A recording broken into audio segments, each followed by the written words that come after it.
All my beautiful people of the internet and all of you wonderful people that are actively applying on the platform LinkedIn. I have somewhat of a public service announcement. Today's video is going to be a little bit different than the videos that I normally put out, which are tech tutorials and useful, helpful things. But today is more of a warning and a small story about what has happened to me in the last 2 days. Starting at the end of July, my contract ended with First Pro Inc. And so for the month of August, I have been actively applying to jobs on LinkedIn. As you can see on the screen, I have applied for over 740 positions. There are probably a few more that I didn't save in there, but those are just the jobs that I have saved. I only say that to say this. Out of the 740 applications, I had only gotten one email response back, and that was from a company called Chug Arch Corporation, and they were advertising as a government company, as an international government company. The reason I'm telling you this is because as of yesterday, I assumed that I had recently found employment with this company, and they had sent me an offer letter. And today I'm going to take you through the whole process of how that happened and what the result of that was, and so that hopefully you guys won't make the same mistakes that I have made in the future, and hopefully you guys can be a little more careful and not get misguided as I did. So let's get to it. I have put up on the screen here the full email conversation from start to finish of how I came to talk to Paul McDonald from the Chug Arch Corporation and how the employment process started. Paul McDonald is the only person that I have talked to from said company.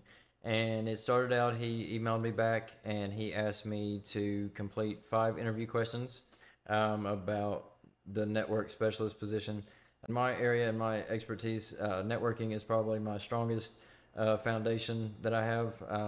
Their security, network engineer, network specialist, project manager, remote work, help desk ticket, all those things I've done for quite a while. So none of those questions were very new to me and quite easy to answer.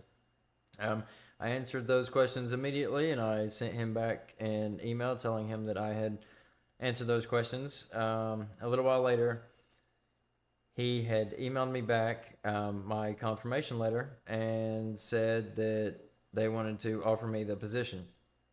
After they offered me the position, they emailed me my offer letter. I will post said offer letter on the screen.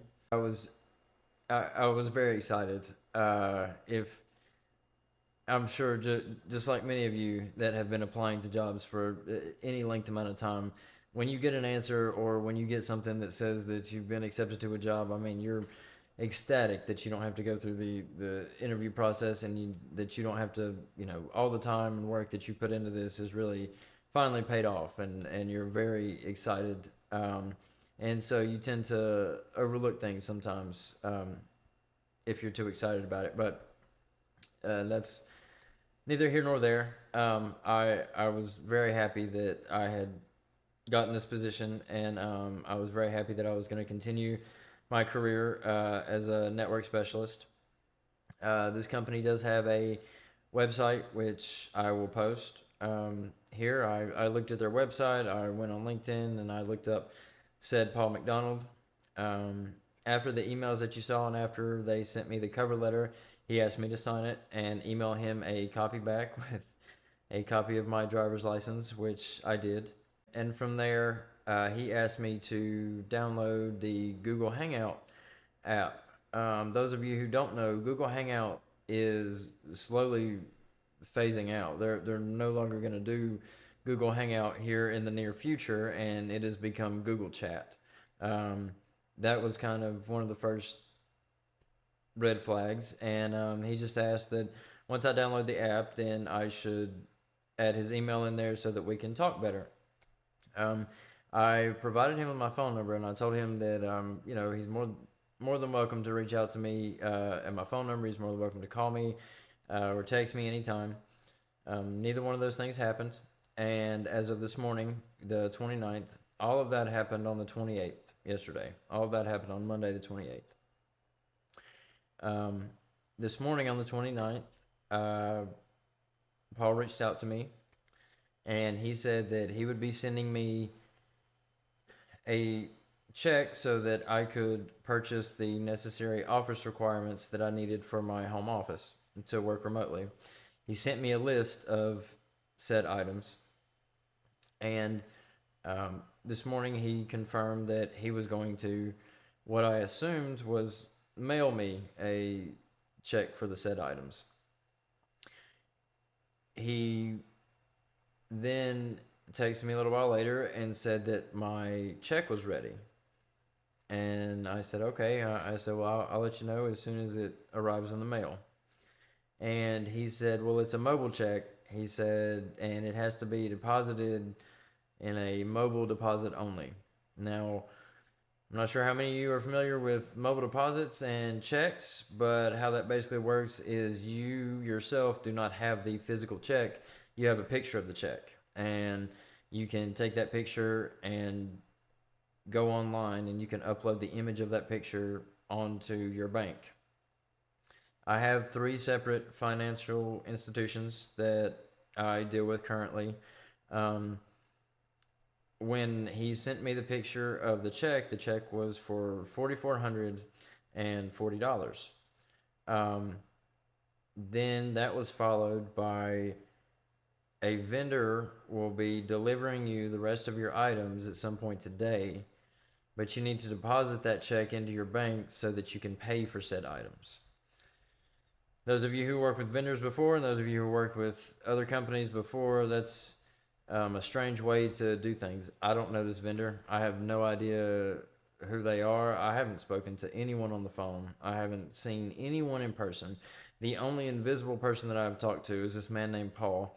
I've sent him all my personal information, and now he wants me to deposit this $4,400 check into my bank so that I can pay for office supplies such as an iMac Pro, dual screens, docking station, just your normal office supplies.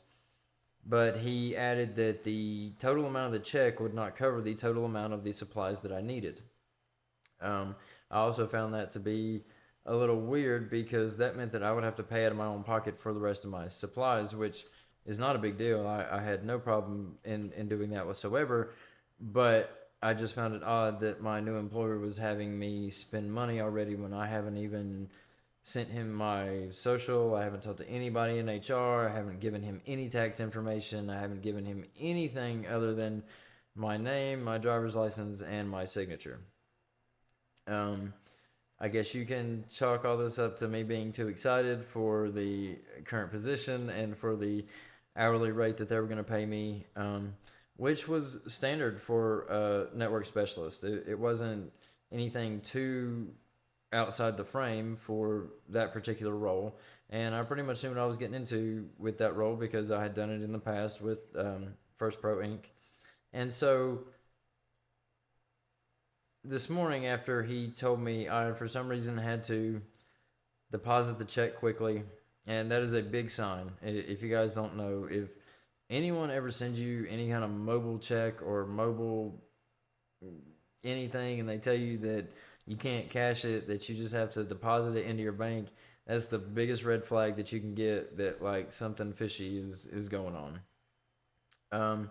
And the fact that we were only talking on Google Chat concerned me quite a bit. So I asked Paul if he could give me a call, and I didn't hear from him for hours.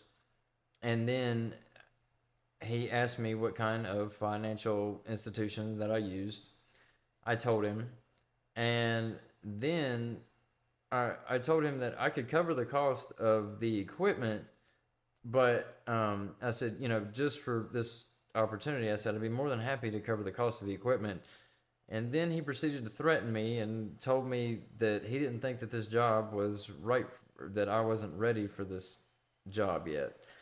Which I don't exactly know what that means because banking doesn't have anything to do with network specialists or network engineering or networks at all, to be quite frank about it. And I told him that I apologized and that I would attempt to try to rectify the situation today so that we could go ahead and move forward. Because to be honest, I just want to work. I just want a steady career in my field, in my tech field.